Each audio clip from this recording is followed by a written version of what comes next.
Hi, everyone. Today, I'd like to introduce Yacine Achiakh. He is the co-founder and CEO of Wisear.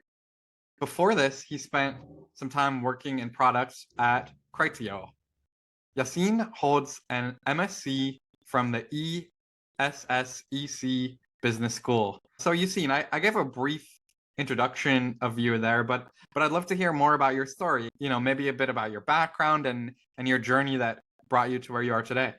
So thank you for having me first, Robert. I appreciate that. It's always cool to have some opportunity to talk about what we do at Wisear. So I was born and raised in Paris. That's why you have the thick French accent that you're going to hear all across the podcast. I've been doing my best over the past 10 years in the US to get rid of it, but it stays. Hard to get rid of it. I was born and raised in Paris, moved to the US 10 years ago to San Francisco first, and then came back to France in 2019 to start Wisear with my co-founder. And then afterwards, been doing some back and forth between France and the US to ensure that we have a great development of the business and also meet of investors. But as part of my background, I think I would say I've always been super into video games, extremely geeky stuff. I spent and I still spend hours selecting the right keyboard. I once bought 5 different tablets just to find the best one to play Clash Royale, for instance. So everything related to finding the right gear or optimizing the way we interact with technology to improve my performance, in this case, in video games, has always been very, very keen to my heart.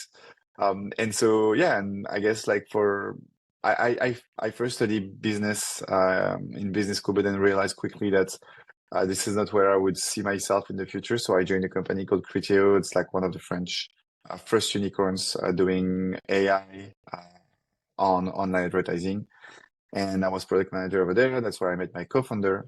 We successfully built a couple of products that we scaled to a couple of thousand clients, making millions in revenue.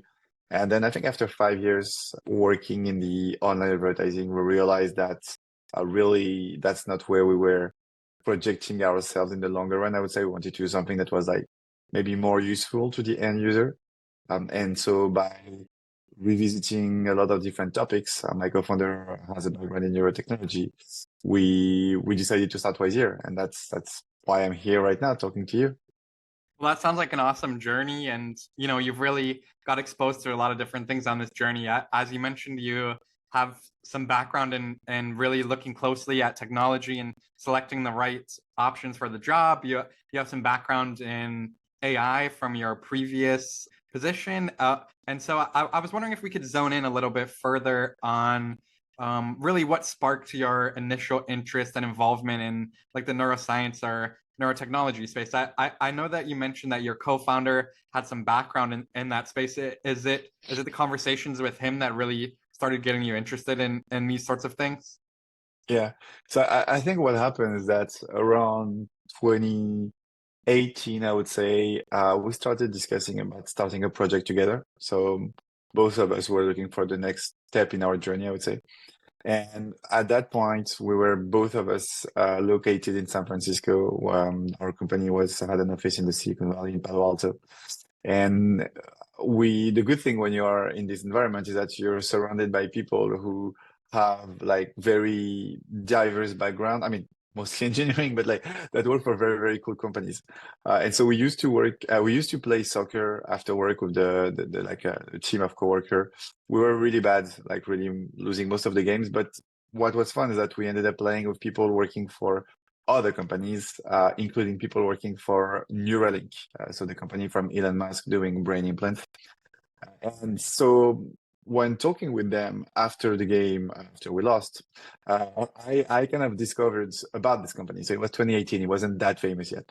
And when talking about this, my co-founder and I, we had kind of this haha moments where we're like, whoa, so these guys are really trying to crack the future of the future of the future of human-machine interface, where we would be directly integrated and connected to the machines, but also between humans. And maybe that podcast would be already over. You and I would have just be exchanging a flow of ideas, and that would be done, And we're like, okay, this is crazy. But that's going to be I don't know, 50 years, 30 years, whatever. It's going to be a couple of years down the road. and it's going to require invasive technology. And so we were like, this is crazy that there are already people working on that future, but there's no one working on like how we can build a consumer device that's leveraging the brain activity, that's like enabling you already today to gain benefit from it. And there's no company today that's like built a device that is massively available to everyone. And that's kind of what sparked the initial thinking about Wisear. Okay, so it was like, okay, we need to create the first brain wearable that can be worn by anyone, anywhere, and that provide a strong value for these users. And at that point, so it was 2018, so I mean, many neurotech companies got created afterwards, but really when we looked at it at that point, there were already some devices on the market, right? There was the Neurosky, there was the Dream headband that were already available, there was the Muse headband that were already available for the end user. But what we realized that these devices were lacking of two main things.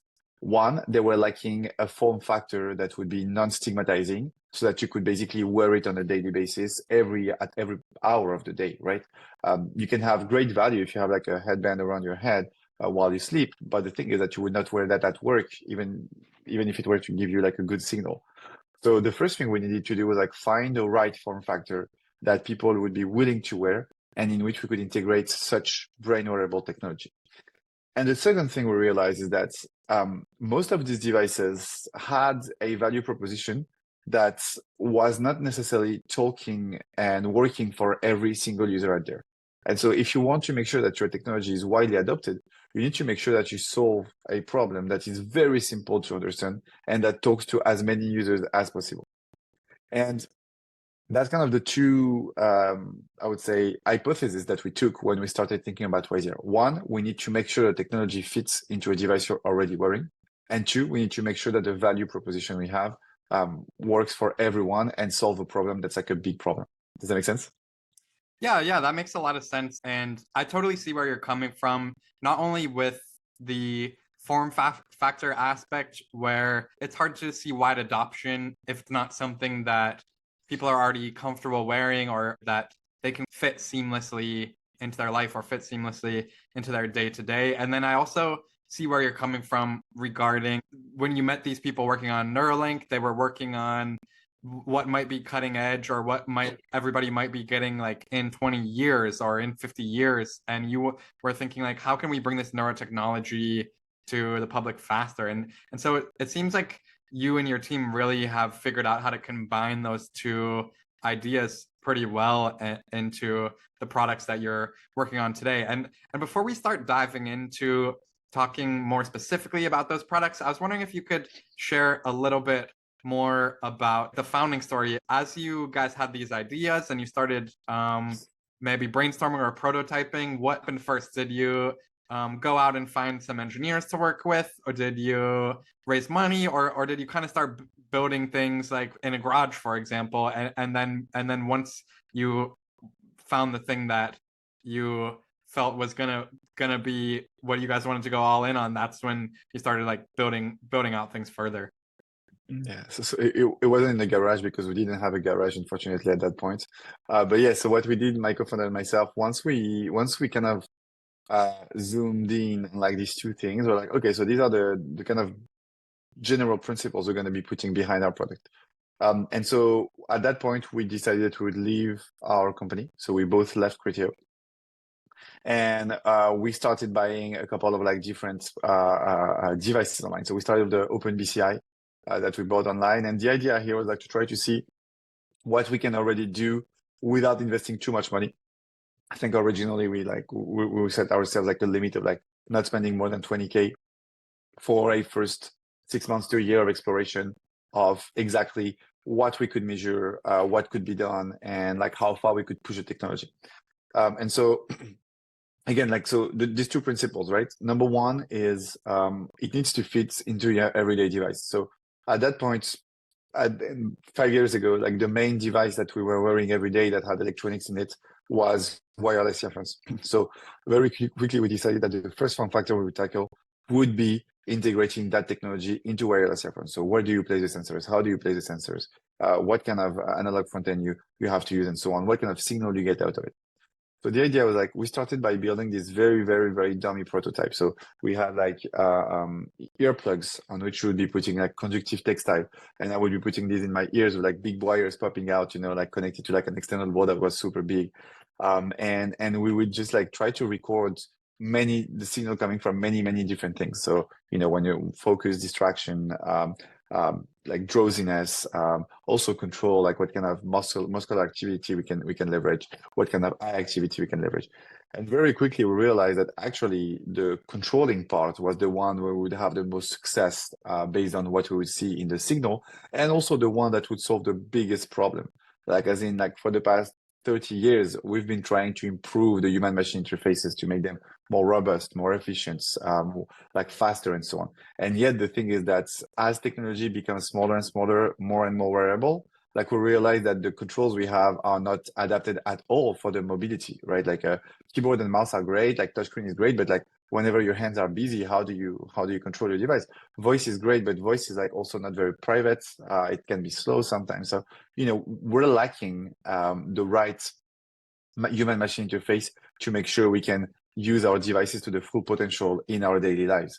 And so that's kind of what we realized very quickly is that, okay, we need to feed the technology into wireless earphones, and we need to solve a problem that's like a big problem. And that problem that we're going to tackle at first is the human machine interface. How can we make that human machine interface completely instant, super private, and always accessible, because you don't have to use your hands nor your voice to control it.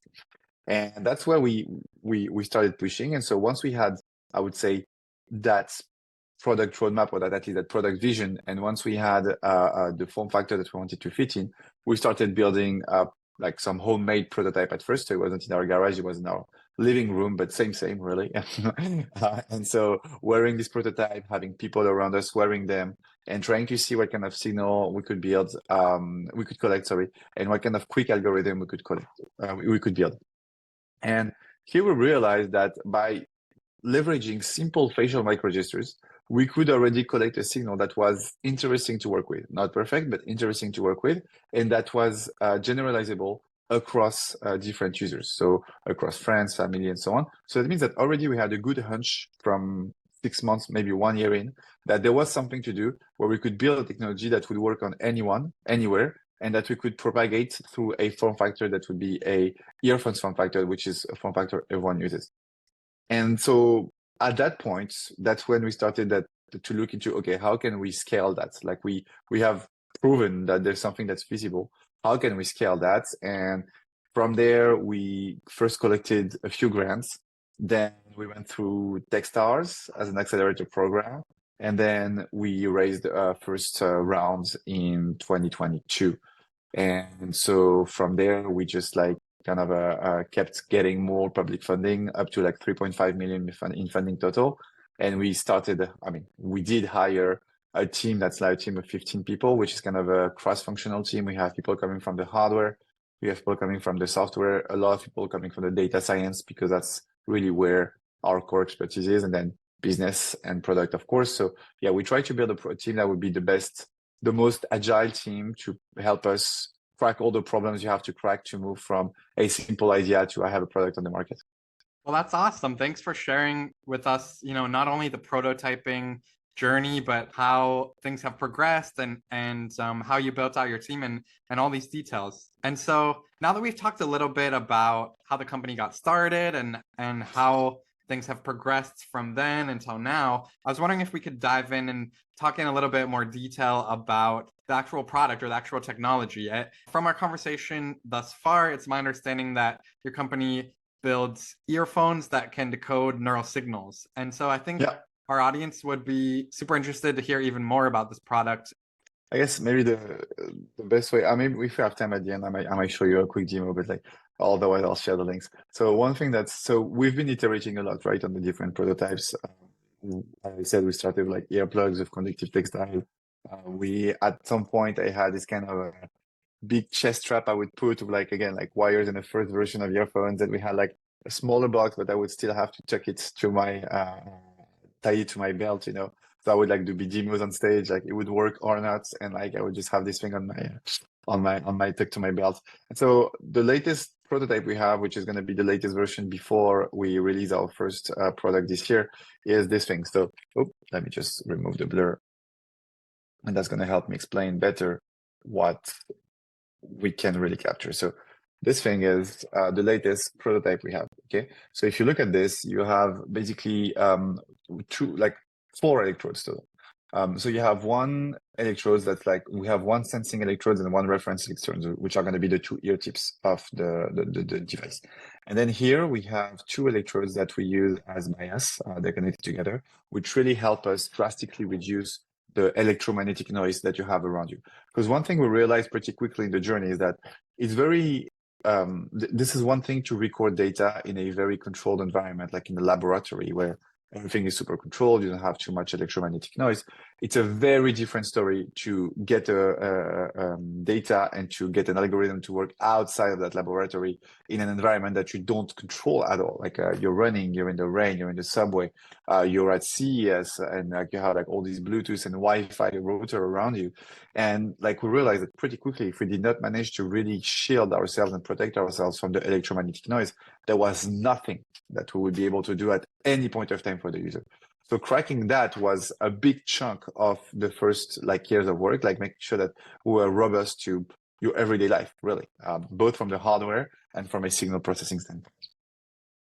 So what these earphones have, as I said, like they have a couple of electrodes, they have an analog front end, and then we are running all our algorithms directly on the device.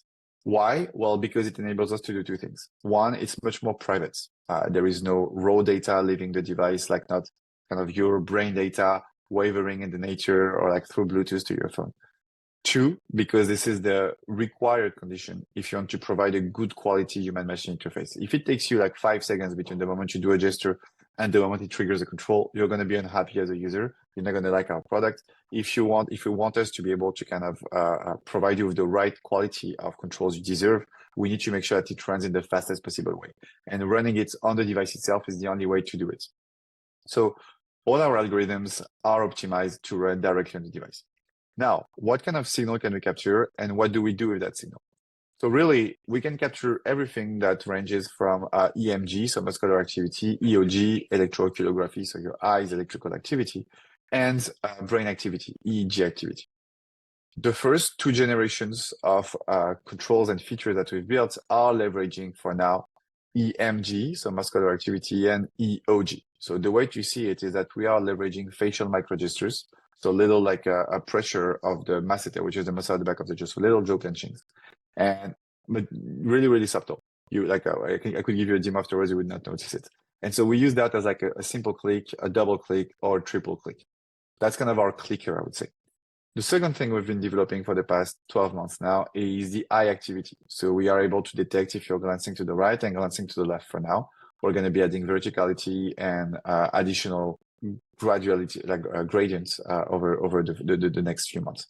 So the idea is that with that, we have a very simple navigation system, right? We can navigate to the right, to the left. We can like select anything we want with our clicker. And so that's something we wanted to have out there as a way to enable users to have a simple point and click system that they can already use either to control the media on their device, play, pause the music, go to the next song, increase the volume, really the basic things we do with earphones. But also, if you think about this, like I was trying to play a temple run on my laptop earlier, just using our controls. So you could expand that into controlling whichever app you want or whichever software you want on whichever platform. And that becomes even more interesting in a world where tomorrow the screen that you're going to have is not going to be on a laptop or in your hand. It's going to be in front of your eyes. So you're going to need a new type of human-machine interface to navigate that screen. And so providing something that's completely hands-free, voice-free, and doesn't require to kind of tap something on the side or have a remote in your hand is something that is valuable. So to get to your question, to finish answering your question, for now, we have built controls leveraging facial muscle and eyes activity. We have more things coming in, specifically leveraging brain activity in the coming 12 months. It's still on the research phase on our side.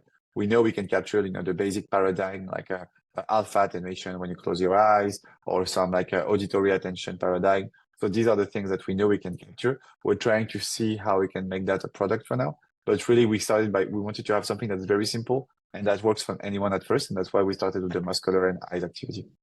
Well, first off, I'll say I'm definitely excited about what you guys have built so far, and I'm also excited to see what ends up getting released out of these kind of R&D projects that you referred to. So excited about both sides of this, and I'm also really impressed that you guys were able to find basically a control signal that works during the current like paradigm of the way that we use devices, but also appears that it might work in the future of where devices are heading. And so that was a very strategic way for you guys to set it up that it can kind of work in both the current and future paradigms.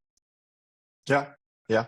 And actually, it's something that's even more interesting is that we've always tried to work in a hardware agnostic approach. So we've been building earphones at first because this is where the market was going. But like right now, more and more we have requests from multiple companies on like integrating the technology into glasses. And so basically that might be one of the next form factor we're going to look into, which is like smart eyewear, and not just like integrate the sensors inside your ears, but could be on the temples, could be on the nose pad. So really the idea is like, we're not really building devices, we're building like a neural interface platform, or maybe the way you want, that can sit on any device. And that's really where we see and where we envision ourselves in the future, is by being the neural interface provider of any device maker that would like to integrate such technology for human-machine interface purposes, or later on maybe for wellness or health purposes, because we have the best algorithm to help them doing that.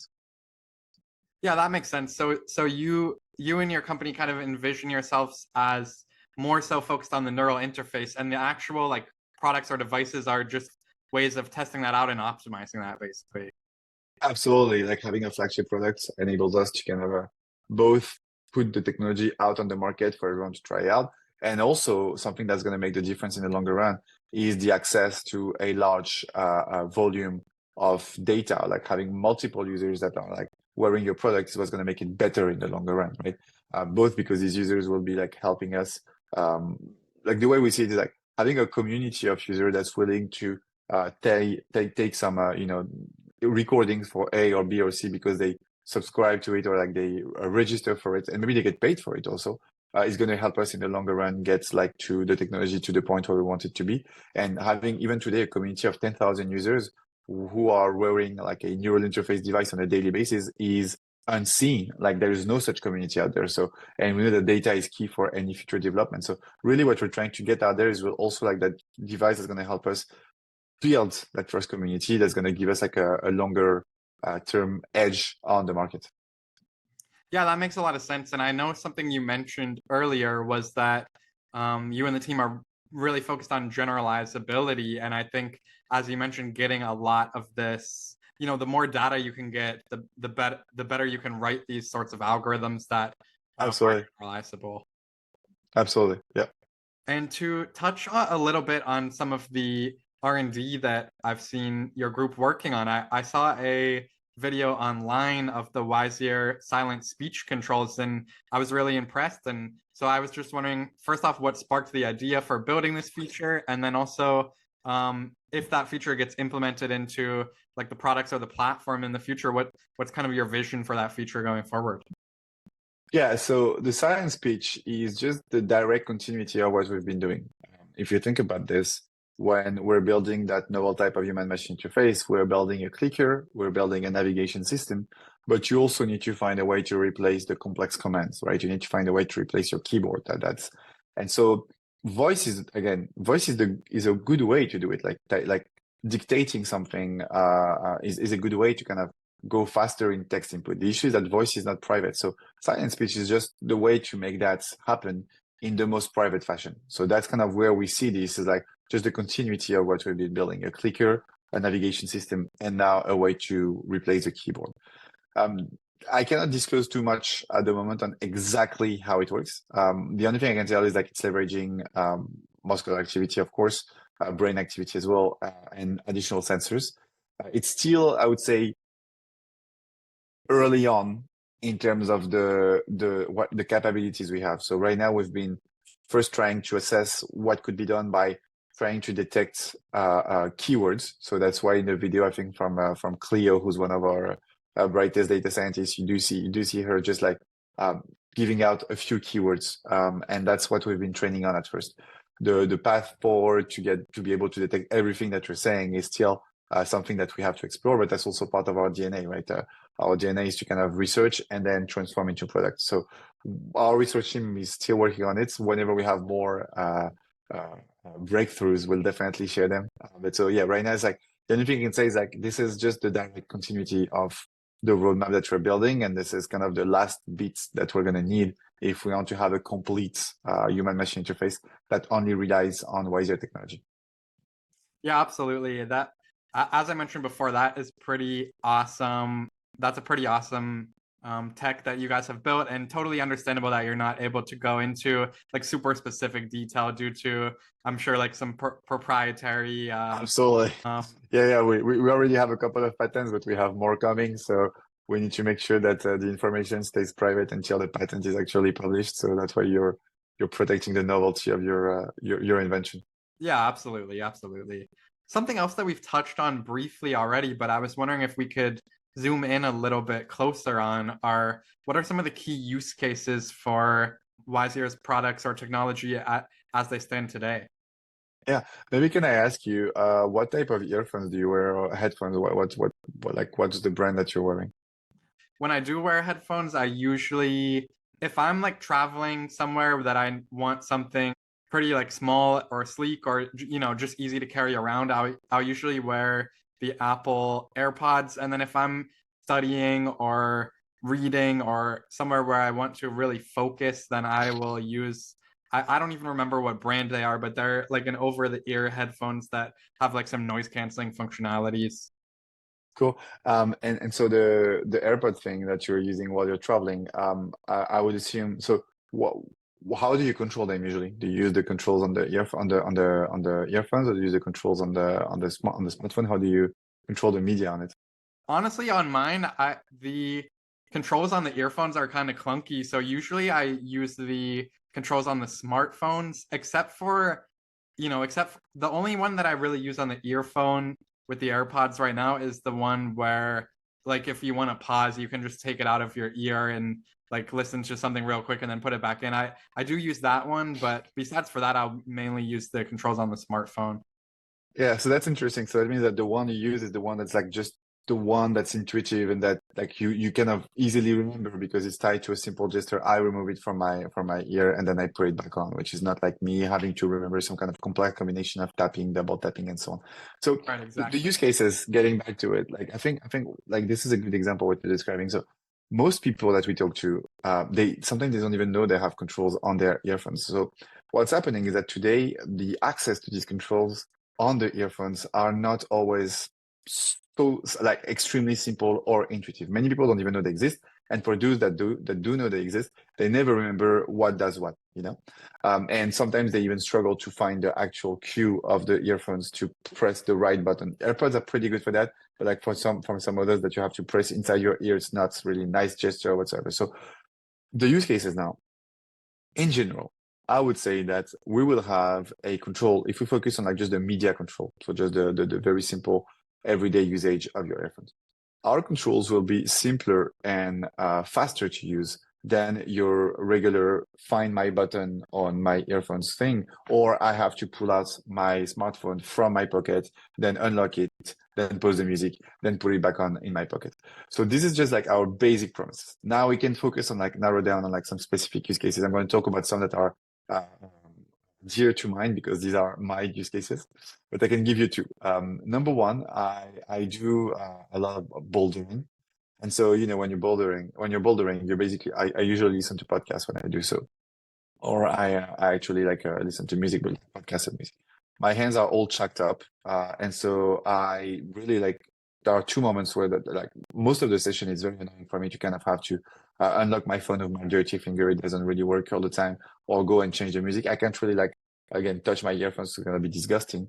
So really having a solution that allows me to kind of skip the ads in my podcast or just go to the next song, hands-free, voice-free, is something I would be interested in. And so are many of the rock climbers that we've been talking to. The other scenario that happens to me a lot is like when you're at home, you're cooking, same listening to a podcast, listening to music, you get a call or you want to go to the next song. Well, usually you have to kind of stop cooking, wash your hand, grab your phone. It's full of water. Like it doesn't really detect what you want to do. You have to kind of do it several times. Or same goes with the earphones, like your hands are going to be slippery. So just very simple kind of. It's all these very simple kind of use cases on a daily basis where you are in this kind of limited accessibility, and yet you're still wearing these earphones because they become such a big part of our daily life that basically we are wearing them multiple hours a day. So these are very simple use cases tied to the media control. There is, like talking a bit further in the future, I think augmented reality is also where we see a lot of value for what we're providing. And we've actually already started signing distribution agreements with a lot of augmented reality headset makers out there. So the value here is that you have your glasses in front of your eyes, but today, like the human machine interface hasn't been properly cracked. I'm not talking about like the Apple Vision Pro that you can use at home and like it's big goggles, you have like gazillions of sensors and so on it, because this is a good use case for like VR. I don't think it's going to be the device we're going to be wearing tomorrow in the street. I'm talking about actual AR glasses, like DigiLens glasses, like Vuzix glasses, like these companies that are trying Snaps glasses, or like even the smart glasses from Meta, the Meta Ray-Ban series. So these are devices where today the only control they offer that's like hands-free, voice-free is voice. The issue is that voice is really not adapted if you are in a public setup. It's not adapted when there is a lot of noise around you, and it's not adapted for very simple control, like saying, "Hey Siri, pause the music," or "Hey Google, pause the music," is actually much longer than having to press a button. And as human, if voice was the best way to go for these simple controls, we would already be using them, and we don't. So the longer term trend that we see is that we're not only going to be able to kind of make your life easier in the way you use your earphones, but we're also going to be able to help you control your augmented reality glasses in the simplest and most private way, just by leveraging our controls in your navigation of these glasses or your basic usage of these glasses.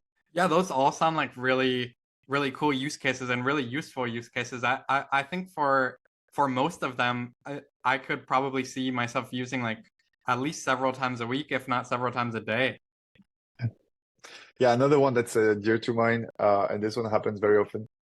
I play a lot of video games, as I mentioned, and so when you're playing online and you have your friends with you, your mic is usually open all the time, right? But sometimes you don't want your mic to be open because the dog is barking, or because your partner comes and talks to you asking you what you want to eat for tonight. And the thing is that muting yourself, like while you are in a very clutch moments, is sometimes hard. So having something that allows me to kind of use another type of my body to be able to mute myself is actually something I'm really looking forward to have. This is part of the thing I'm experimenting with right now about technology, just having a simple way to mute myself without having to even think too much about like, what is the key on the keyboard? Oh, I need to bring back the window, the Zoom window, or the Discord to mute myself. Like, these are things that would make my life easier when I'm like gaming. Actually, maybe when I'm on a call, like on a Meet or like Zoom, where again, like, you want to mute your microphone more often than not, so yeah, I think these are other use cases that could make our technology worthwhile for the end user. Yeah, absolutely. I could see that mute function that you mentioned also being super intuitive. Yeah. The next thing I wanted to talk about is, what is the day-to-day like for you as the CEO or executive of a neuroscience, neurotech company? I know you mentioned kind of what the day-to-day was like as you guys were first founding the company, but now that the company is a bit more mature, what are the days like for you? Now we hired people, so I don't have to do much anymore. Just chill, No, really. So I would talk for the CEO part. I think the CTO might be a bit different. I would say that there is no really such thing as a day-to-day. It's really project-based. So I'm going to give you a couple of examples. So beginning of the year, we were at CES, right? So we were at the CES. We received an award for the innovation award at CES. We received also an award for accessibility, having a very accessible tech. So these are things where going to CES, going to CES, as is going to be like, for instance, my whole month of December is going to be spending a lot of time trying to understand who are the people we need to talk to, setting up the right demos with the team, working on all the logistics, making sure that, our pitch is ready for what we're going to have to receive these awards, scheduling the meetings, understanding after these meetings over the course of January, how do we follow up with these companies? How do we engage with them? So it's going to be very focused on business development, and that's going to be most of my day. Okay. And during CS, it's going to be 8 a.m. till 8 p.m. meetings. Now, this is, for instance, January. Now we're heading into Q2 right now. Q2 is going to be a crucial moment for us because we're going to be raising funds. So right now, my core focus is that I'm spending a lot of time building all the fundraising documents before starting to reach out to all the investors that we want to talk to and pitching them. So that's going to be my Q2, assuming the fundraising goes well. Q3, I'm going to be back on the product because Q3 is going to be a critical moment for us because that's going to be when we're going to be done with all the electrical engineering, mechanical engineering, and it's going to be really about testing that everything works well, starting to engage and build with the community of users that are going to be alpha testing it for us. So collecting kind of the feedback from them, aggregating this into a product roadmap for the next 6 months. So I would say, let's say that on a monthly, bi-monthly, quarterly basis, my tasks are going to be very different from one day to another. There are still some constants along the way. I would say per day, and I'm trying to do a rough average, a rough estimate here. There's a part of my day that I'm going to be just reading news, reading what's happening on the market, because that helps me also think and not just be stuck on Wisear, but also oh, this company just did that. We should think about this. Oh, this company just released that demo. That's awesome. We should get inspiration from them. Oh, that person does that. I should reach out to them and understand what they do and see if there's any way we could collaborate together. So there's a part of my day, maybe 15 minutes to half an hour, that's going to be dedicated to reading news. There's another part of my day that's going to be dedicated to syncing with my team. The bigger the team grows, of course, the more a catch up and one-on-ones you have to have. So I would say maybe per week I must have 5 to 6 hours of internal catch up, maybe more. Yeah, 5 to 6 hours seems to the right number. So maybe there's going to be 1 hour per day that's going to be dedicated of internal catch up. And then that's going to be changing from one day to another. Of course, there's going to be some email answering and so on, but most of it's going to be project based, and it's going to depend on what type of project I'm working on at the moment. And something that I do that's really helping me to understand at one point if I'm spending the right amount of time on the right things is that I do time myself. I use Toggle, which is a tool that freelancers use usually to build their clients. And I time every task I do. So at the end of the day, I know exactly how much time I've spent on everything. And so if, for instance, I realize that I've spent 2 hours and a half answering emails today, and these were not necessarily emails that were super valuable for the project I'm working on right now, I reassess the next day and I make sure that I'm going to be spending really most of my time on the project that's core to me at a given point of time. Yeah, that makes sense. It seems like, depending on what the key project is that quarter or what the key project is that month, that's really what you're focused on as the executive. And that seems like a really smart idea to time yourself and keep checking in and make sure that you're spending your time in the most efficient or in the most effective way. I think you mentioned that you and your co-founder, the company that you were working on, was building basically AI tools for advertising. And so I was wondering, how does your background in product in that space, the AI space, help inform the work you do at Wisear? So it wasn't building AI tools for advertising. It was leveraging AI for advertising, which was something that wasn't being done back in the days. Predictive machine learning was not really used in advertising. It was mostly a matter of doing nice ads and hoping that people would click on it. So Criteo is very famous for being one of the first company to do what's called performance advertising. So, optimizing towards what's called the click-through rate. So how many people would click on your ads, and having algorithms that are automatically retrained to always show the right ad to the right user so that the user is the most likely to click on that ad. So this is, and then optimizing towards a conversion afterwards. So this is what Criteo was famous for, and what made them the company that they are today, and they used to be. How does that help me? I think there are a couple of things that we got out of it with my co-founder. Number one is working together, which is as stupid as it is, the number one thing that's going to help you have a successful company. If you cannot get along, or if you don't know how to work with your co-founders, which is often the case when you start a company with some friends. You're like, oh, that's gonna be cool. Let's start a company together. And then in the end, like you guys cannot work together. You're very good friends, but you cannot work together. So in our case, like we've been working together on the same project for like close to 2 years at Criteo. That really helped us to kind of know like the balance we need. Like for instance, I like to take like I tend to be afraid of not taking decisions. Like I don't like the moment where you have like three options and you kind of have to think about the three options again, and again. So I tend to make very quick decisions, which means that I don't mind like being wrong. It's okay for me to change my decision like a week later. My co-founder is a bit on the other side. So basically like he always wants to have the most informed decision. So he's basically going to push so that we're going to dig that option or that option, that option. So in the end, we have a good balance where I'm going to be kind of pushing to make a quick decision, and he's going to be pushing so that we can get more information, or we bring more elements into our reasoning. So we do happen to be in a situation where we take decisions that are not too slow and at the same time that are much more informed than if I was just the only one taking this kind of decision. So these are the kind of things where you learn how to complete each other, you learn how to work to each other.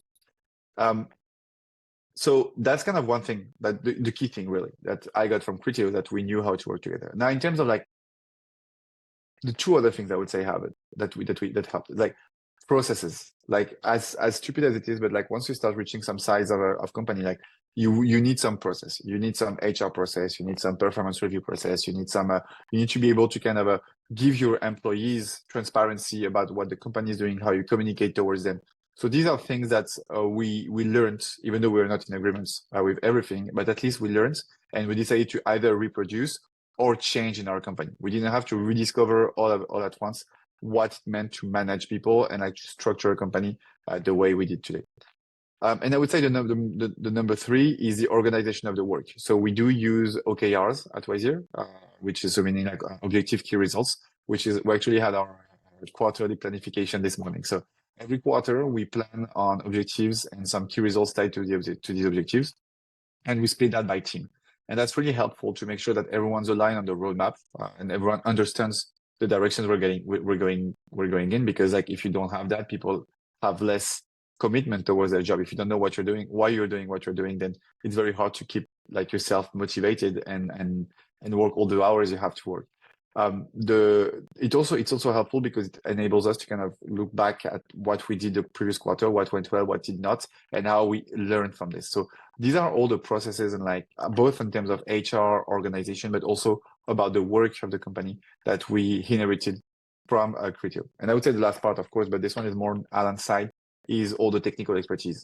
Alan was like leading a team of data scientists over there. So, you know, like he's one of the most brilliant minds that you can find on AI and on Neurotech. So for him, like the real expertise he got from there is like extremely strong and helped him to kind of bring Wisear to the way it is today as quick as we did. Yeah, it seems like you and your co-founder learned a lot from your experience over there. And that point that you mentioned, when you're looking for a co-founder to find one that really fits well when collaborating with you, that point really resonated with me. Cool. So it seems like Wisear is a pretty unique company, but do you view them as having any competitors at this time? And if so, what really differentiates your company from the competitors? Yeah. If you look at the neurotech landscape, it's interesting because like everyone's competitor, but everyone's also good friends. So you know, you have companies like I do, like Neurable, like Nexsense or Muse even. And so what's happening is that today the neurotech industry is so small that everyone that manages to get a breakthrough is helping the other. If you were to take another example, like, you know, everyone has been making fun of Meta for launching the Quest and like renaming themselves Meta and like basically like kind of creating all the momentum around spatial computing and augmented reality. And now that Apple has launched it, everyone's like, oh, this is like amazing, spatial computing is great. But also the fact that Apple has launched the Vision Pro definitely helps Meta, because Meta has been in the field for so long that now everyone's like, oh, I cannot buy the Vision Pro. What else can I buy? Oh, I can buy the Quest 3. So every breakthrough that is made by either of these companies is helping the other one at this moment until the market gets saturated. And at that point, you fall back to like, okay, strong competition. I would say that for the neurotech industry, it's at a maybe smaller level, even like it's the same story. So you have everyone's trying to understand what's the best way to crack that market. How do we make neurotech part of everyone's life? We have our own approach. We think it's earphones/glasses and control. Neurable is going in the field of like focus. iDune, for instance, they go with like sleep and hearing health. So these are companies that are taking different angle.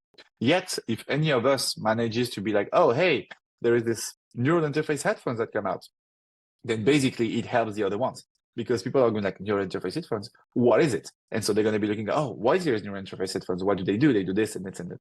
iDune is doing this and this and that. So depending on your use case, you're going to be like looking and buying the iDune or the Wisear or the Neurable. And so really that's kind of how I see it today. So to answer your question, yes, we have competitors. I can name companies like Nexense, iDune, Neurable, but at the same time, these companies are like also friends, and actually we know each other very well. I text Frances on a daily basis, like maybe not daily, like monthly basis. Same with like Simon from iDune, and so we do help each other when we can. So that's an interesting place to be in, because again, you're not.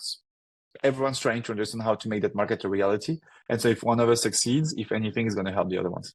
I've noticed a similar trend that the neurotech field does seem to be really collaborative, and maybe that is tied to what you said, how it's kind of a cutting edge field. It's kind of a relatively new field now, and fields that are in that stage tend to be really, really collaborative, and that's kind of awesome that all the companies are able to kind of keep in touch with each other and work together, and any press for one company in neurotech is probably good for the other companies in neurotech. Yeah, totally. And so we discussed a little bit about the next product release, or the product release for Wisear coming up in a couple months. I believe you mentioned like Q3 or Q4. And so Q4, yeah. Q4, cool. After that product release, what do you envision as kind of the next few steps for the company after that? Yeah, great questions. So I would say there are two things. The roadmap for us is very simple. So first we release the product, then we license the technology. So the goal of this product is really to be a flagship product. Hey guys, this is what can be done with neural interface. And this can fit into a product that's really cool, that's really nice, that's already solving quite a few use cases. And then you go and you talk to Bose, to Samsung, to Sony, and you're like, see, we told you. No, I'm kidding. But yeah, you can integrate our technology and you can integrate that into your future earphones, and that's going to be helping your end users.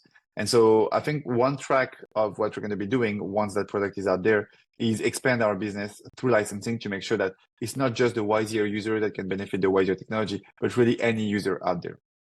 That's going to be for the business side of us. For the product side of us, I would say that we're going to keep adding more and more features on that first earphones that people are going to be buying. So whoever buys our device tomorrow is going to get, of course, our controls at first, but we are working, the whole idea is to make this device a platform on which we're going to be keep adding more and more things. So I was talking about a bit of our research earlier. We are working a lot on like hearing health, like hearing thresholds and so on. So these are things that we could help with. We are also working more and more on like relaxation, stress. So these are patterns that we're looking into. The reason why we don't push that when the product gets released is that we have kind of a no bullshit policy internally. So we don't want to be that one company that says, yeah, wear our device for like, 3 hours a day and you will have no cancer and you will be able to read people's mind. And like, so we really want to, when we release something, we want to make sure that scientifically it's valid. And that's been part of our DNA from the beginning. A lot of our advisors are like part of like our researchers. So we want to make sure that everything we do, we run by them to make sure that we don't come up with false conclusions or false promises to the end user. So licensing one thing to expand the number of people that can access the technology, adding more features onto the device for those who have our device over the next few years. And number three, focusing on the next generation. And this part, I won't disclose too much as well at the moment. This is going to be a 2025 communication, I would say. Well, that's awesome. It sounds like there's really exciting times ahead in all three of those domains. As we head towards the conclusion of the podcast, I I wanted to pivot and talk a little bit about maybe the neurotechnology industry at a macro level, as well as some advice for people looking to get involved with the field. But before pivoting to that, is there anything you'd like to mention to kind of conclude our discussion about Wisear? Honestly, I think we talked about a lot of things. I would just say that maybe I don't know if we're going to close the podcast on this, but like we're going to be we're currently just created a first community on Discord, and we really want to be in touch with as many people as possible about this, because we're not going to be able to build a great product if we stay on our little like lab. So if this is something that you're interested in participating, please join our Discord community. Please come and chat with us. Please tell us what your problems are with your current earphones and how we can solve them, or any other things you have in mind. Really, like that's going to truly help us, and we'll make sure that we listen to you to the best we can. Yeah? Absolutely. Well, I think I would definitely be interested in participating in this community, and I think that the listeners of this podcast are definitely a good group for a community like that, because they're very interested in this space that that Wisear is working in. Cool. What advice would you give to either students or young professionals aiming to break into the field of neurotech or aiming to work in the field of neurotech? And I think, you know, you would be a really awesome person to be able to give this advice, because you kind of started your career in a little bit different of a field and kind of pivoted over to neurotech a few years in. Yeah, I guess I was lucky to meet my co-founder as well. Like I would have not been able to do it without him. I think it's okay. I would assume, if I were to make a comparison, I would say that neurotech today might be like generative AI 3 years ago. The timeline may not be right, but say there is going to be a neurotech moment. So that's one thing for sure. There's going to be a neurotech moment. We see it like every single company out there, like Apple, Meta, Google, Sony, like they all have departments working on like neural interfaces, non-invasive neural interfaces. They're all looking for the right use case, the right form factor. They have patents that are being published every year. So there is something that's boiling right here. So if I were back to my student life, I think I would try to explore as many, I would say, devices or use cases, or spend time to research, really, because like research is time we don't really have once we start our day, our professional life. So this is a field that is not solved. Everything has to be done yet. Like we have an approach, but maybe it's not the right one. Maybe like someone else will come up with something else. So I would spend some time to really explore, understand where the research is at right now, and explore both the use cases that you want to tackle, but also how you make these use cases a reality with devices people can actually wear, not just like some prototype in the lab. Really, like, can I make this fit into these glasses? You know, oh, I don't know, I'm wearing like this wristband every day. Can I make anything fit in that wristband? Would that work? So I would spend some time really just digging the hardware, digging the form factor, and like trying to get something that really works outside of the lab. And then if you get that and you find a cool use case that it's solving, I think you've already made much more than most of the companies out there. So I would say explore more than anything else, be in an exploration phase. It's not the problem that's solved yet. So you need to really be exploring and like be creative in the way you tackle things. Yeah, I think that's really good advice. And I totally agree with you especially in terms of the exploring the field as a student before you jump into it, and really kind of figuring out, you know, not only where do you fit in well, but since this field is unsolved, like maybe you'll make a discovery that really exactly fits in well with something you might want to build. And it's something that is often overlooked. It's not just a deep tech, hard tech problem. It's not just about digging the new material for the electrodes or digging a novel and analog front end. There's really a question of how do you package that into a product? Like, it's not just a tech problem, it's also a product problem. And I think that's something that's often overlooked. People are like, oh yeah, we made a great demonstration in the lab of something that was never done before. Great. How do we move from that to a product that everyone can use? And so I think this is that bit that needs to be cracked today. The technology or the components already exist. Like, how do you make the product a reality, and that make sure that people see value in it. Yeah, sometimes one of the hardest steps is really taking these amazing discoveries and transferring them into the real world. I know you mentioned with your own product, one of the key things that you saw differently from the lab versus the real world is that there's a lot of extra like noise and interference, and I think a lot of other products in the space may have similar things that they need to accomplish or overcome in order to really translate into the real world. Totally. And so to zone in a little bit more specifically on potential founders, since we were more so talking about students before, do you have any advice for potential founders that are maybe looking to start a business in the neurotech space? Yeah, I would say like my first advice is more on the potential founder part. People keep telling me that, and I think like I should have listened to it more at the beginning, but it's very, very, very energy consuming. So make sure that first you care enough about yourself that you don't burn everything too quickly. And also remember it's a marathon, like as in like we've been in it for 5 years now.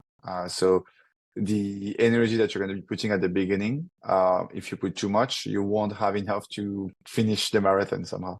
So I would say really care about yourself and like try to set boundaries as early as possible. Even if it's like the hardest thing to do, because when you start a company, you don't want to set boundaries, you want to give it your best and so on. I would say like try to set boundaries, try to care about yourself as early as possible. So that would be my general advice. In the neurotech field, I would say my learning over the years that unfortunately this is not something that you can bootstrap. You need money, you need investors. So I would try to focus on doing the best you can in like maybe 6 months, a year with like very limited funding, and try to use that to raise a big round. Why a big round? Because you don't necessarily need all of it, but you will make mistakes. You will learn from your mistakes. You will iterate. You will have to kind of it's not like the roadmap is not fully straightforward in this kind of companies. So you need to have enough buffer to kind of iterate enough time until you crack it, And so I think that this is something I would have liked to understand earlier on, so that I could have been able to kind of, instead of doing several rounds of funding, just like get one bigger round and focus on that, and then like be focused on the product. Yeah, I've heard that funding could be really time intensive, and so I guess I never thought of that aspect. Instead of doing these iterative rounds, maybe it's more efficient, as you mentioned, to just raise like a big chunk at the same time, and that way you can really stay more focused on building and product and these sorts of things. And then also that point you made about self-care really resonates with me, because although a startup may seem or feel like a sprint, a lot of times it does turn into a marathon, and you don't want to be sprinting too fast at the beginning of the marathon. Exactly. And get tired out. Exactly. And yeah, I've been talking to so many founders, and like, yes, too often we are in very, very tired states, which is detrimental for everything, for you, for your partner, your friend, your company even. So like I think it's important to try to acknowledge that at first, and set the right boundaries. Absolutely, I totally agree. And so do you have any predictions for the field of neurotechnology over the next 20 years or so, over the long term? I guess, I mean, everything is like, my predictions are what we're doing at Wisear, right? I do believe neurotech will be parts. I do believe that 5 years down the road, the latest, every device you have on you, your glasses, earphones, like smartwatches already have electrodes, will be equipped with electrodes or some kind of brain sensing technology. So I'm pretty convinced about this. I do believe also that these sensors will be used both for control, but also for some kind of wellness, whether it is stress, relaxation, or like, other type of monitoring for the brain. So I do believe these are things that are going to happen in the next 5 years, and then it's going to become mainstream.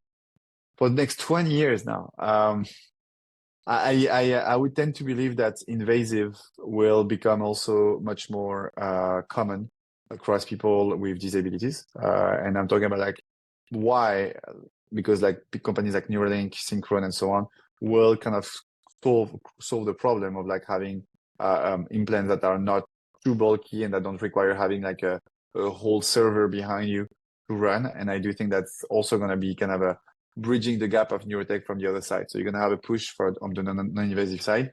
It's going to become mainstream, and you're going to have a push from the invasive side that's going to be more widespread across people with disabilities.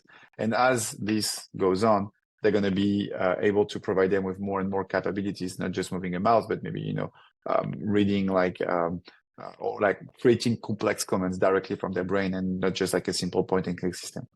So yeah, these would be my predictions. But again, if I knew what the future would be about, I would be extremely rich right now.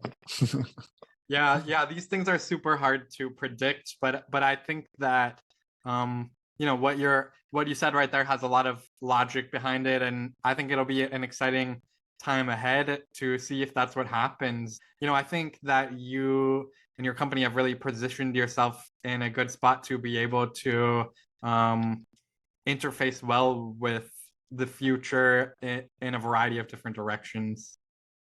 Thank you, Robert.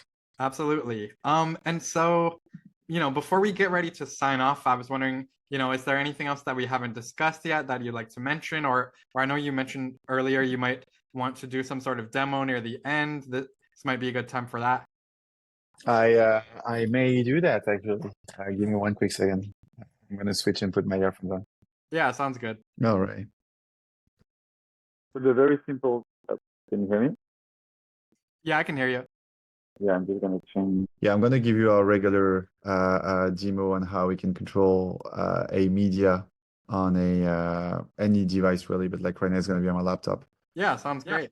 Okay, awesome. Okay, cool. So I'm gonna be sharing my screen in a sec so you can see Sounds good. Spotify, and then I'm gonna show you how I can control my Spotify. Okay, just using. Okay, cool. Can you share? You can see my screen, correct? Yes, I can see it now. All right, awesome. I'm gonna be increasing the volume a little bit.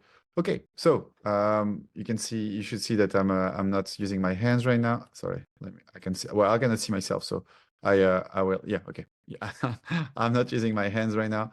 I'm gonna be playing the music just by doing a simple facial control. Oh, sorry, I know why. Quick second, and now it should work. Yeah, all right. So I can play the music, as you can see. If I glance to the right, I can change the song. If I glance to the left, I can come back. Yeah, I mean, that's pretty much it, really. I can pause again. So these are like just the basic controls we've been building. This is just showing you how simple it is to use, how invisible it is as well. If you look at me, you don't really perceive them. Like we have plenty of applications. Like really, I was playing Temple Run earlier. But really, the idea is to give you the opportunity once you have our product to customize this to whatever your needs are. Media being the first use case, but really, if you want to use it to open ChatGPT with a glance, that's also something we're going to be able to provide you with. So yeah, that's just a very simple demonstration of how our technology works, how simple it is to use, how quickly you can learn the gestures as well. And then maybe to final word, as I said, like we're going to be launching our product in Q4. So if there's something that's of interest to you, just go to our website, leave us your email address, we'll get back to you.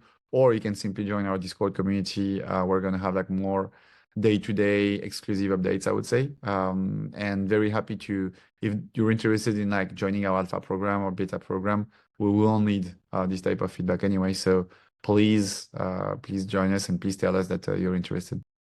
Awesome. Yeah. First off, thank you for the demonstration.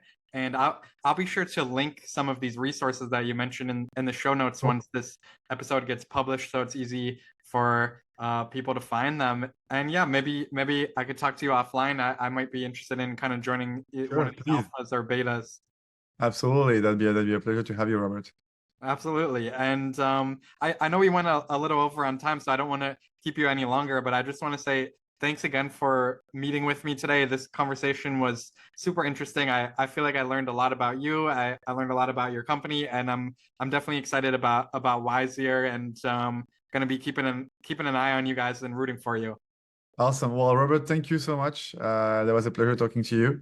And indeed, I'm going to have to drop. But yeah, I was very happy to talk a bit more about us. And like, if anyone has any question and want to reach out to us, again, either go to the website or you can just directly add me on LinkedIn. This is where I'm the most responsive, I would say. So please do so. And otherwise, have a great day, I guess.